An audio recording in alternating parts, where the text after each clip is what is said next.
కాబట్టి పైనాపిల్ని అధిక బరువు ఉన్నవారు, షుగర్ వ్యాధి ఉన్నవారు, కొవ్వు కరగాలనుకునేవారు, మరి అట్లాగే కొలెస్ట్రాల్, ట్రైగ్లిజరైడ్స్ లాంటివి తగ్గాలనుకునేవారు కూడా, ఊబకాయం, భారీ ఊబకాయం ఉన్నవారు కూడా అందరూ వాడుకోవచ్చు. ఎవరికి ఏమి ఇది తినకూడదు అనేమి లేదు.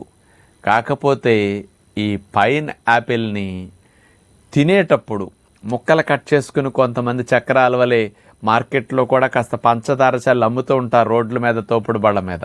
అలా తినేటప్పుడు ఏదో 1-2 ముక్కలైతే పర్వాలేదు, కానీ ఒక 2-3 స్లైసెస్, 4 స్లైసెస్ అట్లా పెట్టుకుని ఎక్కువ తినేసినప్పుడు ఏమవుతుందంటే ఇందులో చిన్నటి పీచు పదార్థాలు నూగుగా ఉంటాయి, కొంచెం షార్ప్గా ఉంటాయి.